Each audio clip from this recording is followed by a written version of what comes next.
Hey, what's up, everybody? Welcome back, and thanks for joining us. You're tuned into the About Sparta podcast, brought to you by the good folks at New Amendment. You can catch us on Beyond Big Ten on YouTube, Spotify, and Apple Podcasts. But before we get started, Trav, tell me, how was your weekend? My brother Mees, what it do, man? I had a long weekend. I had two good things happen this weekend. Well, not two good things. One good thing and then one bad. So I went to Portland. I went to the Nike store. Got to go to the employee discount store. So I got some good shopping in. I got some good stuff, Nike Techs, all the good stuff from my team, man. We went 0-3, bro. Got our ass whooped. Damn. Tough weekend for us, man. It does. It does. Well, it sounds like you had a little bit more fun than I did. I was just, entertained by shoveling snow all fucking weekend.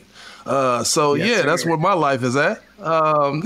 Getting about 8 to 12 inches is where I'm at here in Michigan. So I've been enjoying that the last day or so. But nah, man, any day that I can wake up and, still be breathing, man, is a good day. So, man, before we get into things, let's tip things off with a couple of recaps on these past games. On January 19th, the Spartans took on the 23rd ranked Scarlet Knights in East Lansing. Fresh off a 2-game losing streak, the Spartans were in need of a win against a well-coached and prepared team in Rutgers. Arguably one of the better defensive teams in the country. They are complemented with size and strength in each position, making them a tough foe for anyone in the Big Ten. Woody, what did the Spartans do to overcome this feisty defensive effort from Rutgers? Hey, strength in numbers, brother. Strength in numbers. We have 5 guys in double figures, right? We had AJ leading the way with 16 points, 7 assists. Tyson, 12 points, 4 steals, right? Jaden, 11 points.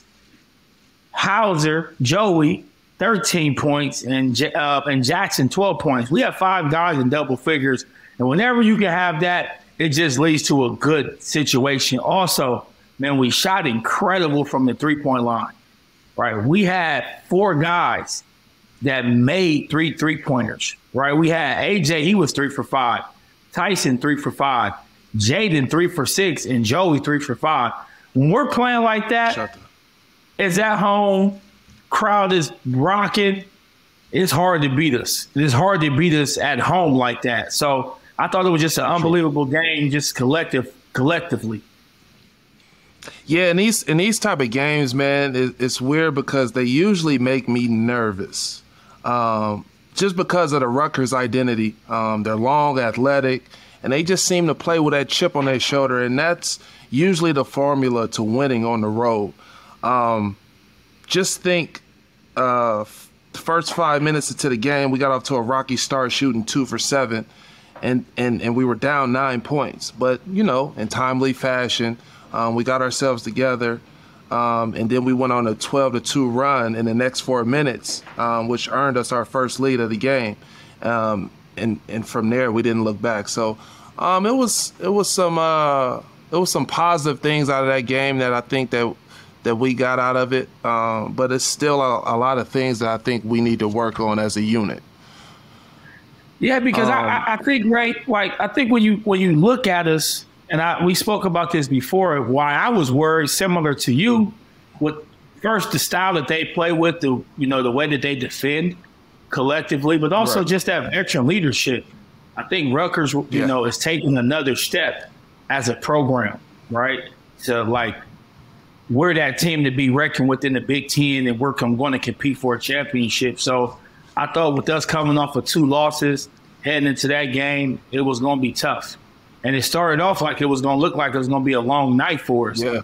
But again, our veteran leadership guys rolling through and, kind of finding, we haven't really found our identity, but we have an identity. And I think our identity, I spoke about it before, is just inside of our veteran leadership, right? Being able to weather some storms, figure it out as the game is going on, and different guys stepping in.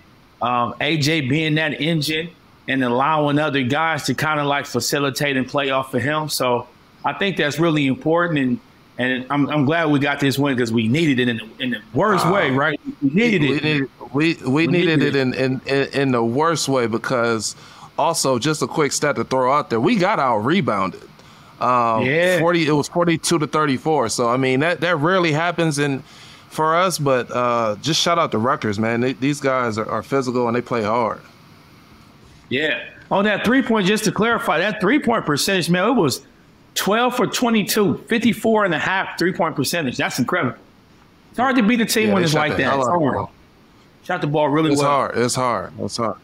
Yeah, we defended pretty well. I think we have stretches where we go dead. We don't have as much intensity like we need to, but when the time comes, we always step up and make it known that that we need a stop. So good job for the Spartans versus Rutgers.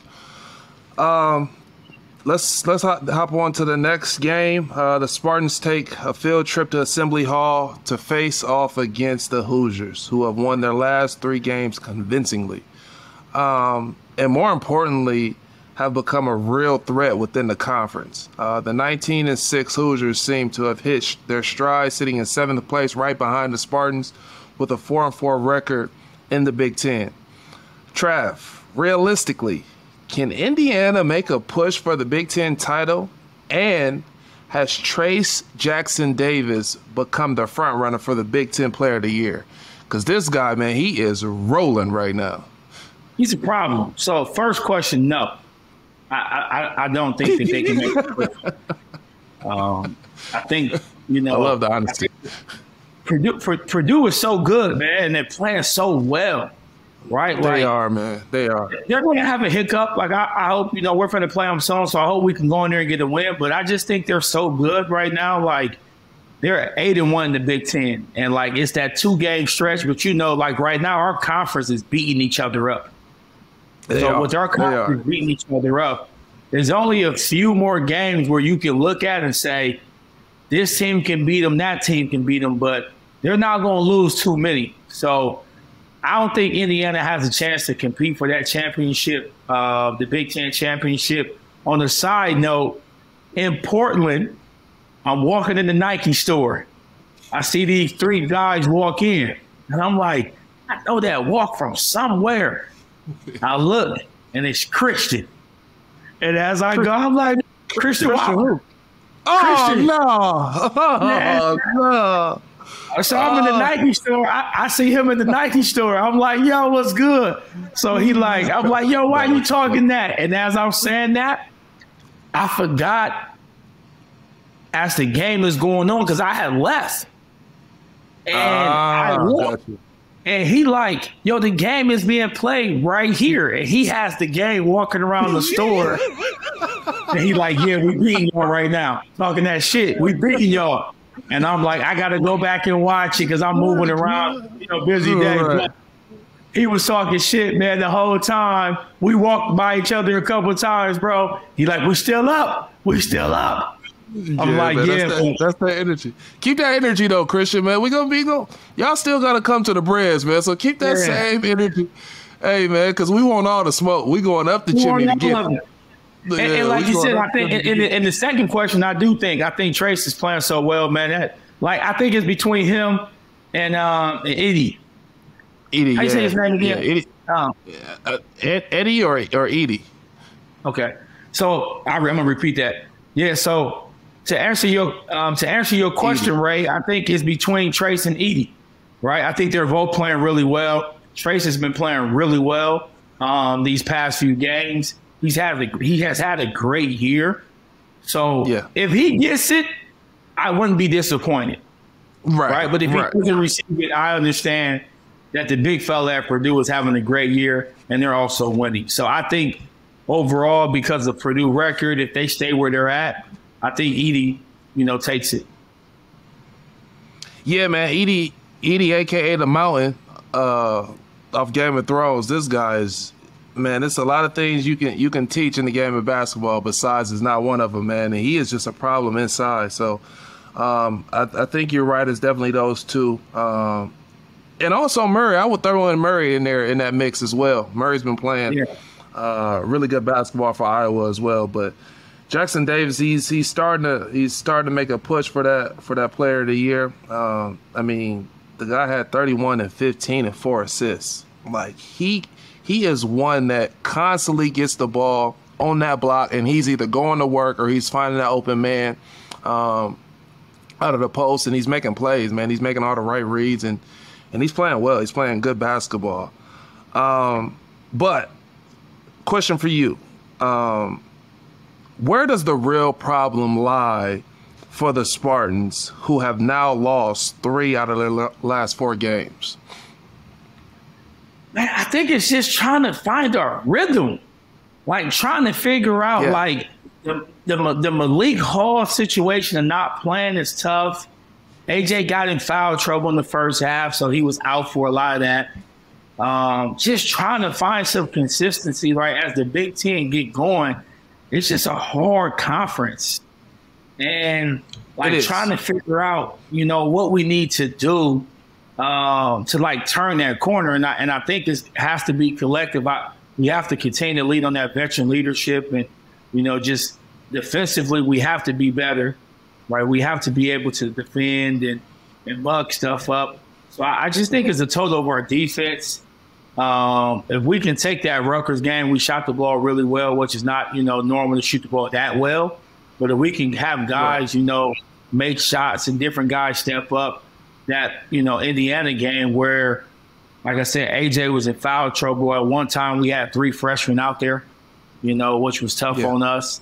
And then when you're guarding older guys that's been playing well, it's just a tough cover. For me, I think we just got to get off to better starts. It seems like whenever we get off to a quick start, we maintain the tempo, we dictate the tempo, and we just play better. But what's a little discouraging that I'm used to seeing from Coach Izzo and the Spartans is, where's that intensity on defense, slapping the floor, getting after it? Like you don't really see that too much. These guys don't even really pick up full court anymore, when that was like what we were raised and born to do here at Michigan State. So I would just like to see a couple of those things. Just get into it, ball pressure, and get into your man. Be pissed off when your man scores. It's more buddy these days, it seems like. But hopefully we can take that next step and make that stride in these upcoming games. With that said, man, let's go and jump into X's and O's. It was a tough loss for us, 82-69. Like we said, Jackson Davis, he played his butt off with 31, 15, and 4. Galloway and Bates also chipped in with 17 apiece. And for the Spartans, Hauser played pretty well, had 22 and 6. But for me, the X factor was Akins. This guy is really playing good basketball right now. 15 points, 2 rebounds. Didn't really get any assists, but he's just coming into his own, it seems like. That sophomore, and you could tell his game is starting to blossom. He shot 6 for 8 from the field and 3 for 4 from the 3-point line. So this guy is rolling, man, and we just need a couple of more guys, next man mentality, to step up and give him some more support off the bench and even some of the guys that are starting. So how did you feel about that, Trav? Yeah, so kind of just piggyback on what you said, Ray, about like Trace. He had 31 points, 15 rebounds, and 4 assists. And then Trey Galloway had 17 points, but he was 3 for 3 from the 3-point line, right? So he was fired and he shot the ball really well. Then Tamar Bates, right, he had 17 points, but he was 5 for 6 from the 3-point line. And Coach Izzo spoke about it in his interview, like, when we're digging, it's like the gift and the curse, right? You got to help you dig inside the post, but then when they're aligning and putting the shooters out there and they're making shots, like, it makes it tough, right? You don't know what, like, I think Izzo used the phrase, like, pick your poison. Pick your poison. Right? Yeah. Like, pick your poison. Like, do you want to dig? But I will also, right. I would also say, though, like, it seemed like we just made a couple of mental errors as well. Not only just out of the post digging and have you, but going under screens on shooters. I remember a play. It was a double screen, and the first screen we went over, we chased, and then the second screen we went over, and the big just changed his position on the screen, and we were dead. And you can't do that against Galloway, who shot the piss out of the ball, or he's gonna burn you every time. So little things like that, I think that we have to show more as far as the bigs go, and the guards got to just work their butts off and trying to get back and reclaim position in front of their guys. So it's just little tidbits that we need to fix and get ready for the next game. Well, yeah, that's kind of like what you said when you asked me, like, yo, Trap, what are some things you think we need to be better at? And I'm like, well, it's defensively.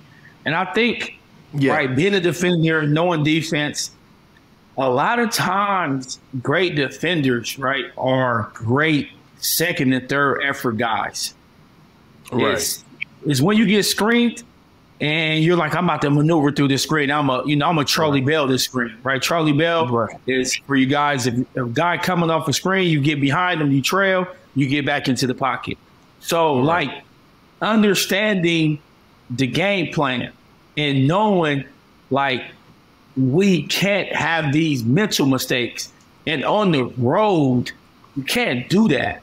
So, and again, it goes back to when you asked that question earlier, and I said it's the veteran leadership. Like there are some things that we do as a program, a lot of things, not some, a lot of things that takes time, and they're carried over. The habits, the routine is carried over from your veterans, right? So when we have moments where our rookies, our younger guys getting in there, they're already like, hey, this is the standard. This is what we need to do. So I think a lot of those small things, like you said, those detailed things defensively, we got to be a little bit more sharper on so we won't have lapses. You know what a bright spot was, though? Jackson Kohler. This guy's really been playing good the last couple of games. I don't know if you noticed it or not, but he's giving these guys a spark. First Rutgers, the guy had, 12 points, 11 rebounds, 1 assist. His first double-double, I think, of the season. So he's giving us more and more productivity as he checks into the game. And he's locked in, man. He's playing well. He's actually become a little bit of a threat in the inside. So giving us an inside-outside game as well. So that's a huge plus for the Spartans going into these next couple of games. Yeah, man, I really like Jackson. I think we were trying to figure out the Jackson thing because, Carson Cooper was playing better. And he was doing some really good things so this is the thing. So I think Carson is a better defender, right? Like he's providing presence. Jackson can really score the basketball, and he knows how to score. Right? So last game he had 12 points, and then this game he had 9 points and 6 rebounds. So I think the big thing with Jackson, it goes back to what we said, where like he had a few defensive lapses, and we need to really focus on that. But once he turns the corner, he reminds me of a Goran Sutan. Goran was an amazing defender, especially a pick and roll defender and understanding how to defend the post. But he scores the ball better in the post than G. So I like the future of Jackson for us. I think he still has to continue to like really learn those defensive techniques and like the angles because he's not the fastest guy, but like learning how to play angles, knowing when to bump, when not to bump, knowing when to deny 3/4 right now, deny we 3/4, knowing where to 3/4. Right. Like all them small things that you learn, like you were really good at this because you were really strong. So you knew how to like bump just enough to push you out to use your speed and your quickness to your advantage, right? A lot of guys don't know how to do that. And that's actually a technique. That's not something that you just, that's a technique where you like, yo, I'm strong enough. I'm going to push you out. I'm going to push him out. Get up. Yeah, like that's a technique. Get him out of position or where he has to face up, and then I can use my speed to dictate where I want him to go. So, man, it's definitely a technique, and hopefully these guys can figure it out. And then, like I said, in these next couple of games, because man, our schedule doesn't get any easier with Iowa, Purdue, and Rutgers again. So we definitely need to be locked in. We may have to even make some adjustments depending on the opponent. But like I said, man, I think our defensive intensity just has to raise. It starts with the guy guarding the ball, and then it should be a snowball effect for the rest of the team. Guys need to be locked in and getting stops, man. We just got to get stops. If we can focus on getting stops, we'll be such a much better team than what we are at this very moment. With that said, man, let's preview Iowa a little bit. Let's hop into the scouting report. Man, Iowa, in my opinion, is an underdog team. They have 5 guys scoring in double figures. They score about 81 to 82 points per game, and man, they're a tough team, man. They play zone, they switch it up. They play zone, they play man. They give you different looks. So this is a team led by Murray, who we all know. Keegan, his brother, was a monster at Iowa, and now it seems like he's just taking his place and filling that scoring threat there at Iowa. So these guys are not to be taken lightly, and I think that we definitely have to be locked in because we definitely need this next game. We need a win, especially losing our last 3 out of 4. System. They run a system.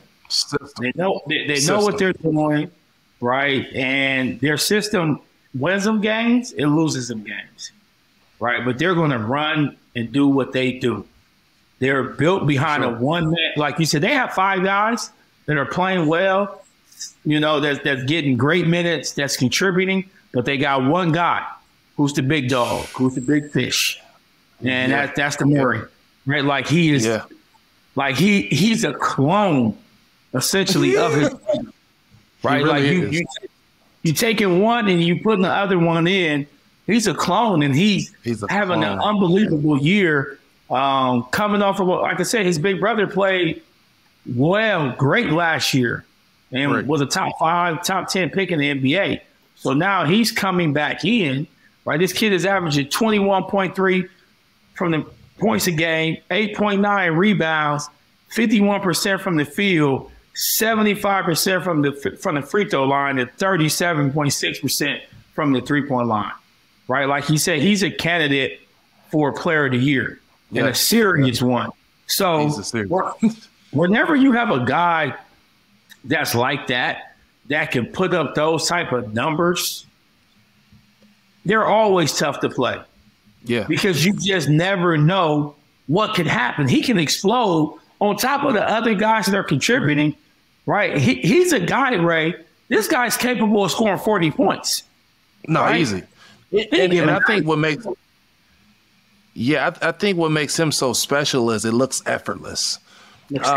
When you watch this guy play, it looks like he's not even sweating out there. Like he's just cool, calm, and collected the entire game, which says a lot about his character and how he goes about his workload. He's impressive, man. I think this is a game guys are really gonna have to be locked in because they also got a couple of more guys that's chipping in, like McCaffrey, both the McCaffrey brothers, and then Perkins, Sandort, and Rabraka. I hope I'm pronouncing this right.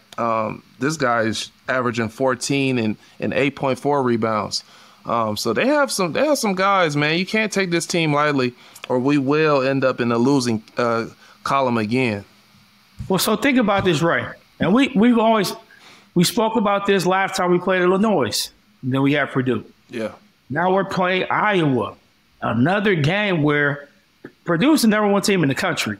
So you're looking like, hey, we lost that game. Can't look past them. Because this and that. So this is a scary game because we can't look past them. We can't afford to look past them, right? Like we need this win. We got to walk out and win this game in good fashion. Now, but we know the Big Ten is hard to win games like always in good fashion and feeling good. There's always things we need to clean up. But I'm looking forward to us having a really great game, playing really well, and getting prepared for Purdue. But we can't take this team lightly because they can upset us if we do. Let's jump into Purdue for a little while. And when talking about Purdue, man, Zach Edey comes into play, and this guy is dominating on all levels. Being 7'3", 7'4", he's become a real problem, not only in the Big Ten, but in the entire nation.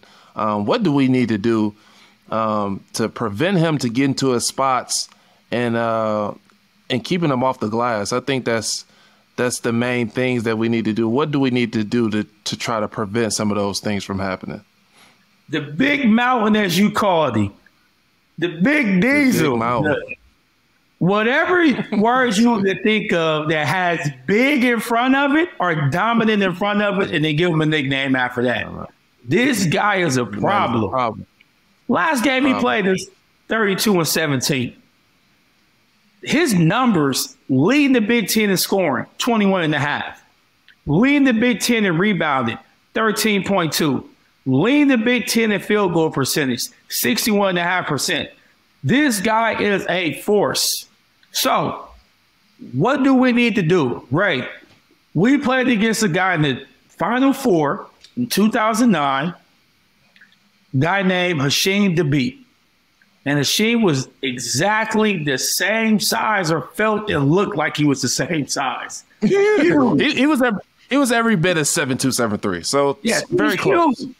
Huge. And I remember when we were trying to defend him, the difference of him and Zach is Zach can score, right? Zach is like a force scoring.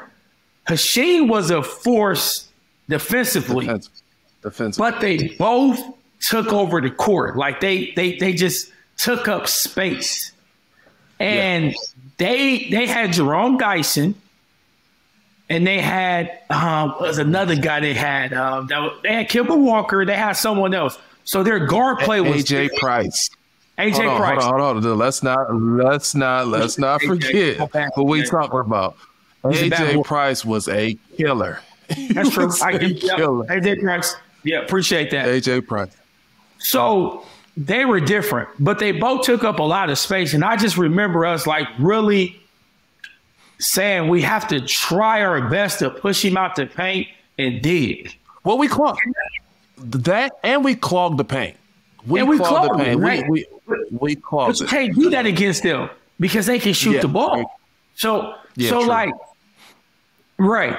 I'm a defender. Like, I'm a defender. You know this. I'm like, do you rely and say, hey, you know what? Can he beat us by himself? Do you go, hey, go score 50. Go score 50. Go for it. And we're going to shut everything else down. Because if we're going to match point for point against you, I like our odds. So we have to do because he gets you in foul trouble. Like he does so many things when you're trying to game plan against specifically him. And then when you're doing that, he's now kicking the ball out to shooters and he's building confidence in those guys because they're getting great looks. They're not getting good. They're getting great looks. So I would like to say, one-on-one, let's see what you're going to do, big fella. Go give us 50. Yeah. I think I got to agree because in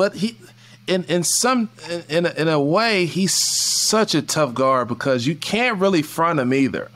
So your best bet is low man wins. Try to get as low as you can. Try to push him out as far as to the 3-point line as you can, and hope for the best. I mean, with a guy that size and who can score it the way he does, you sort of just got to hope for the best and pray that he misses more than he makes. So right, because it's absolutely nothing you can do. So it's incredible. I'm saying he's shooting 61.5 from the field. So he is making a lot of shots. But we have to give credit to Painter. He does an incredible job putting him in the right positions. If you look at their offense and when they're trying to get him the ball, they're running actions to get him by the block, where all he has to do is turn, right, and get right to the line.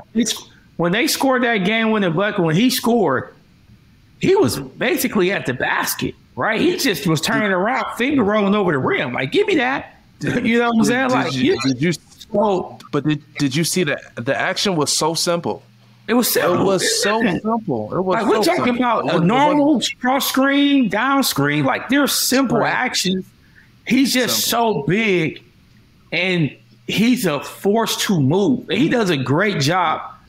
They have done a great job, and he has done a great job of really focusing on his base and his balance and understanding like what's going on and how to use his body. So I think it's going to be a really tough matchup for us. Hey, I say go get 50, big fella. When you get 50, we get to win. I'll take it. Yes, sir. I agree with that. With that said, man, let's jump to Word on Campus. Man, Trav, I don't know if you got the news, man, but I heard we got a couple of Burger Boys on the way. We got a couple of Burger Boys. Looks like the Spartans have done it again in the recruiting department. We managed to get a highly touted 6'10" forward/center in Xavier Booker, who has all the potential. I mean, all the potential to become a really good player for the Spartans. He can shoot with range. He fills the lanes like a guard, and is rated as one of the best shot blockers in his class. I'm excited about this class myself because he's just 1/4 of the recruitment class that's coming in, and we also got another killer. This little dude right here, man, he excites me. Jeremy Fears, if you haven't heard the name. Can't say enough about this kid's ticker. Listed at 6 foot, but he plays like he's 6'8", true floor general, and one of the fiercest competitors in his class. I believe he will become the motor for the Spartans in the near future. Yeah, man, I'm super excited. Like, it's always great when we all have the goal, when you're writing goals on your vision board, right? And you're talking about it with your family and your friends. And like at the top of that list for every player that plays basketball in high school is to be a McDonald All-American. That's the top of your list. Oh. So for X and Jeremy to both receive that award is incredible for them and their families, and is incredible for our program. The X Xavier thing is huge because he blew up a year ago. He went to the Pangos camp, and I remember hearing about it, and they were like, yo, this kid is incredible. So I'm excited about his potential. He's just scratching the surface, and he has a buttload of potential where if he can pan out, he's going to be really, really good. In Indianapolis, he's special. I'm sorry to cut you off. He could be a one-and-done guy. Oh, for sure. He got one and done written all over him. But you know what? That Naptown, shout out Naptown from Michigan State. They've been good to us. Gary Harris. Yeah, they have. Aaron Jackson. They've been good. Aaron Harris. Like Aaron Henry. Like there's a lot of guys, and there's more guys that has come from that Indianapolis area. They've been really good to Michigan State. Right? And then rolling. Jeremy is like, he has that reputation and he has that swagger, right, where he's a leader. He's going to come in and set the tone. I had an opportunity to spend some time with all those guys when they came up for grind week. And I remember him. I just remember one time we were in the locker room and he was talking to some recruits, and it was just like his swagger, his feel like, yo, like, yeah, we gonna do it. And I just liked it. Like, okay, you got that swagger, you got the toughness, and he got bounce. He can jump. So yeah, I like this kid. With that, I'm excited for what he can bring. I'm excited for what they can bring. I think that we also have some really other good recruits coming in. What if that class is really good? So, but like you said, exciting accomplishment for all their hard work. There's a lot more work to be done, young fellas, but we definitely want to salute you as the OGs and say congratulations to you and your family. That's a hard It's a testament to all the hard work that they've been putting in. Unseen hours. Unseen hours. For sure. But before we jump off, let's mention the other two recruits, because you just brought up the word bounce, and it's a guy that we've also recruited who is 6'7" and can jump out the freaking gym. Cohen Carr. Man, Cohen Carr he's probably the second best athlete, maybe second or third best athlete in Michigan State history. I'm going to put it out there. I will say Jay Rich was 1 and Miles Bridges was 2. I think off 2 feet, I think Cohen Carr, which is huge. Cohen Carr is right up there as I would say can be one of the best pure athletes to come through Michigan State. Hey Trav, you know what that's like. Listen, because I'm leaving out. I'm leaving out SB. I'm leaving out Mo Ager. These guys all had bounce. Yeah, I'm like Brandon Dawson. He reminds me of Brandon Dawson. He reminds me of Brandon Dawson, right? So it's like he's an extremely great athlete. I'm not going as far as you just said, the top 3, but I'm not going to argue with you about it. I'm just not going to say I stamp that. I'm trying to show the young fellas some love. Yeah. I'm not going to go against you, but I'm not going to agree with you because he's an extremely great athlete. And we have the number 3 recruiting class. And then the last guy, right, is George Norman. Yeah. Go back. Did I fuck his name up? Yeah, Garrick Norman. All right, you get okay. All right, we're going back. All right, and the last guy. You want me to do it? I got it. And the last guy, we got a number 3 recruiting class. So we got Jeremy Fierce, Xavier Booker, Cohen Carr, and Garrick Norman. And Garrick Norman's a player. I seen him. He can shoot. He can defend. Coming from Dallas, got that. Dunk on you too. He dunk on you, man. Like he got some game. He got that Maggie game, right? Like he got that Maggie. Like Dallas, that Dallas thing, right? Like Matt. So yeah. Hold on, Matt. What's his last name? What's Matt's last name? Damn. Shit. He's at Michigan State now. It's messed up. Fuck. Not Matt's name. Matt McQuaid? Matt McQuaid, that's what it is. Okay, go back. Yeah. So, Garrick Norman, like, he has a lot of game and a lot of potential. He reminds me a little bit of Matt McQuaid. Like, that's that Dallas connection. They both can shoot the ball. Yeah. Matt was a great defender, right? Matt defensively was really big for us. Yeah, he was.